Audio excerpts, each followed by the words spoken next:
நான் இந்த கோயிலுக்கு நீங்கள் எப்போ இருந்து வாங்க உங்களுக்கு விவரம் நீங்கள் எப்போ இருந்து?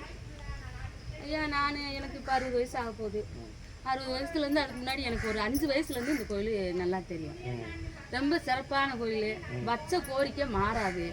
நம்ம என்ன வேண்டுதல் பக்தியோட உண்மையான பக்தியோட கொண்டு வந்து வச்ச வேண்டுதல் இது வரைக்கும் அது மாறினதே இல்லை. என்னோட அனுபவத்திலையும் நான் பார்த்துட்டேன் கண்கூடா. அதே மாதிரி சில பேர் வந்தவங்களும் அந்த மாதிரியே. எங்கள் வீட்டுக்காருக்கு இந்த 8 பொம்பளை பிள்ளை வந்து பிள்ளையே இல்லாமல் இருந்தப்ப இந்த கோயிலையும் தச்சுருவா ஒரு காட்சியை கண்டு இந்த மாதிரி வானத்துக்கும் பூமிக்கு ஒரு மேகம் மாதிரி பார்த்து அந்த அம்மா அப்படியே வீட்டில் போய் இந்த மாதிரி நான் பார்த்தேன்னு சொல்லி படுத்து எழுந்திரிச்சப்ப அதுலேருந்து அந்த உண்டாகி அவருக்கு பேரே ஈஸ்வரந்தே வச்சுருக்காங்க. அவருக்கு வந்து இங்கே வந்து மொட்டை எடுத்து கடா வெட்டி சிறப்பு கொடுத்து வேற செவனாணி தேவர்னு வச்சாங்களாம். அந்த அவருக்கு அப்படியே முடியாமல் போயிடுச்சான். ஒரு 30 நாள் குழந்தையில பக்கத்தில் ஒருத்தருக்கு சாமி இறங்கி நீ மறந்துட்டியா, நீ இன்னும் கோயிலில் உனக்கு வரம் கொடுத்து அவர் பிறந்த பிள்ளை, நீ அவரை ஈஸ்வரன் கூப்பிடணும்னு சொன்னாங்களாம்.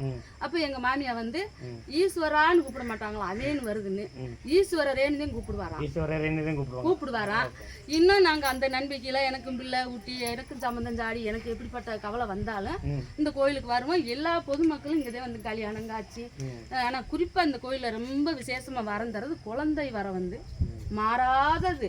யார் வந்து குழந்தை வர இந்த வைகை ஆத்துல குளிச்சு பக்தியோட கும்பிட்டாங்கன்னா அவங்களுக்கு அந்த குழந்தை கண்டிப்பா உண்டு. என்னோட அனுபவத்துல கோயில் பழங்காலத்து கோயில், மன்னர் காலத்துல கட்டின கோயில். வீரவண்டி மாரியம்மன் கோயில் வந்து அந்த கோயில் கட்டின மன்னர் தான் இந்த கோயிலையும் கட்டினாங்களாம். அந்த கட்டின அதை வந்து சொல்கிறாங்க. இந்த கோயில் வந்து ஈஸ்வரன் கோயில்னு சக்தியோட கன்னிமாரு முருகர் பல கோயிலுங்க. இப்போ எனக்கு பிரதோஷம் தெரிஞ்சவன் 2001 எனக்கு பிரதோஷம்னு ஒரு டிவி மூலியமாக தெரிஞ்சுக்கிட்டு நம்ம கோயில் போய் பார்ப்போம் அது நடக்குதான்னு வந்தேன். நான் வாரேன். ஒரு 10 பேர் நின்று பிரதோஷம் பண்ணாங்க. அன்னையிலேருந்து என்னால் முடியாத அன்னைக்கு நான் இருந்தாத்தே முடிஞ்ச அன்னைக்கெல்லாம் நான் வந்துடுவான். இந்த கோயில் வந்து சிறப்பு அம்சம்லாம் எப்போம்மா? சிறப்பு அம்சம் வந்து 2003 இது சிறப்பாயிருச்சு. சங்க அபிஷேகம் ஒரு கடமை கொண்டுக்காரங்க வந்து சங்க அபிஷேகம் பண்ணி காம்பவுண்டு சவர் கட்டி அது 2003 சங்க அபிஷேகம் சிறப்பாக வச்சு சிவலிங்கத்துக்கு ஒரு பெரிய இந்த நாக சிலை நாகம் இப்படி வைப்போம்ல அந்த நாகம் செஞ்சு கொண்டு வந்து வச்சு ஒரு சிவராத்திரி அன்னைக்கு ஒரு சொற்பொழிவாளர் வந்து அதை நடத்தி வச்சு அன்னதானம் போட்டு விடிய அந்த சொற்பொழிவாளர் வந்து அருண்பெருஞ்சோதி தனிப்பெருங்கருணைன்னு சொல்லி இந்த கோயிலில் நீங்கள் வழிபாடு பண்ணணும். ரொம்ப விசேஷமாக இருக்காரு ஈஸ்வரர், உண்மையாக இருக்காரு. நீங்கள் நம்பிக்கையோட இந்த கிராமத்தில் இந்த கோயில் உங்களுக்கெல்லாம் கிடைக்கக்கூடியாத கோயில். எங்கேயோ திருவண்ணாமலை போகிறீங்க, எங்கெங்கேயோ போகிறீங்க, அதுக்கு இணையான சக்தி இங்கே இருக்குது. அவ்வளவு கூட்டத்தில் 2 நாள் 3 நாள் தங்கி பார்க்குறீங்க. இது இப்படி ஒரு கூட்டம் இல்லாமல் இப்படி வனாந்தரத்தில் இந்த பக்கம் நரசிங்கவரம் சொல்லி ஆஞ்சநேயர் மலை, இந்த பக்கம் தங்கிக்கிறதுக்கு அவருடைய மலை ரொம்ப சிறப்பான கோயில். நீங்கள் இந்த மாதிரி வழிபடுங்கன்னு சொல்லி 2003 ஒரு சொற்பொழிவாளர் திருச்சியிலேருந்து வந்து பேசிட்டு போனார். அவங்கள அந்த திருச்சிக்காரங்களை ஒருத்தவங்க பணம் செலவழிச்சு வரவழைச்சு விடிய அந்த சாமியை கும்பிட்டு அன்னைக்கு நைட் நாங்கள் எல்லாம் இங்கே இருந்தோம். தூங்காமல் பார்த்துட்டு காலையில் அன்னதானம் சாப்பிட்டு போனோம். அதுலேருந்து எப்போ வேணும்னாலும் இந்த கோயிலுக்கு. இப்போ இந்த கோயிலுக்கு வந்து மறுபடியும் கும்பாபிஷேகம் வச்சதாக எப்போ சொல்கிறாங்க? கும்பாபிஷேகம் இப்போ தான் அந்த அதில் போட்டிருக்கல 2000 இப்போதான் 2-3 வருஷம் தான் ஆகுது. 2-3 வருஷம் பெரிய கும்பாபிஷேகம் வச்சாங்க. இதுக்கு முன்னாடி இந்த கோயில் வந்து எப்படி இருந்தது? மன்னர் காலத்தில் கட்டினது. இந்த ஆற்று வெள்ளத்தாலையும் வெள்ளக்கார இதனாலையும் அது செதம் அடைஞ்சு ஒரு 4 கால் மண்டபம் கல் கட்டடம் மட்டும்தான் இருக்கும். சிலை வந்து அதனுடைய செவலை வந்து எத்தனையோ அடியில் ரொம்ப ஆழத்தில் வச்சுருந்துட்டாங்க. அது உடஞ்சி விழுந்து இருந்துச்சு. அதெல்லாம் அவங்க பொத்தி பூசி ஒரு அளவான ரூம்பு கட்டி அதில் தான் வழிபாடு நடந்துச்சு. அதுக்கப்புறம் ஒரு நாளெல்லாம் அதெல்லாம் நான் டிவியில் சொல்கிறது எனக்கு கொஞ்சம் ஒரு நாள் நானே அந்த காட்சியை பார்த்தேன். நான் எங்கள் வீட்டுக்காரன் பிரதோஷத்துக்கு எனக்கு வெளில நான் வர முடியலை. அப்போ அந்த டிவியில் சொன்னாங்க ராத்திரி 12 மணி வரைக்கும் அந்த பிரதோஷத்தினுடைய ஒரு திதி இருக்குது, அதனால நீங்கள் அந்த டயத்துக்கிட்டே போகணும்ல, கொஞ்சம் லேட்டாக கூட போகலான்னு சொன்னாங்க. நாங்கள் வரும்போது மணி 8 ஆயிடுச்சு. அப்போல்லாம் இப்படி கேட்டு இதெல்லாம் இல்லை ஆற்றுல தண்ணி இல்லை, அப்படி போன காலம். நாங்கள் 2 பேர் வந்தோம். வந்து பிரதோஷத்தை கும்பிட்டு எப்போ வேணாலும் வந்துக்கலாம். அந்த மாதிரி அடப்பு துறப்பில்லாத காலம்.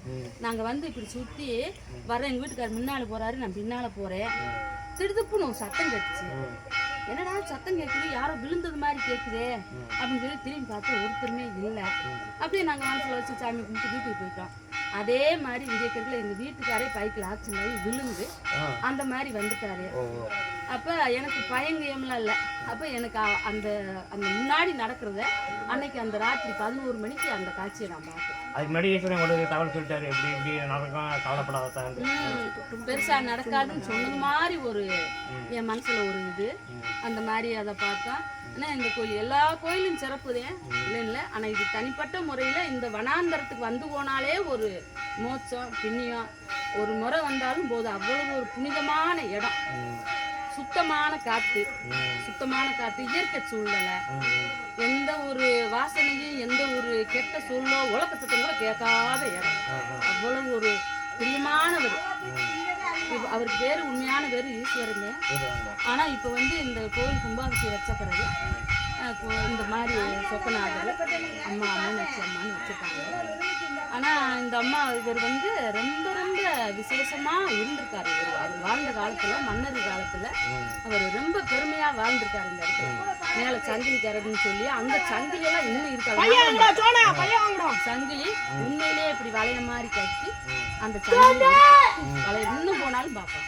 ஒரு சின்ன சொனை, அந்த சொனையில் அந்த சங்கிலி கட்டி இருக்கு. நம்ம இப்படி பிடிச்சி இழுக்கலாம் வைக்கலாம். இன்னும் அது அப்படியே எந்த மாவட்டத்தில்? இந்த தேனி மாவட்டத்தில் இந்த மலையில் அந்த மலையில் திருவண்ணாமலை தீவிரத்திற்கு இங்கேயும் தீ ஏற்றுவாங்க.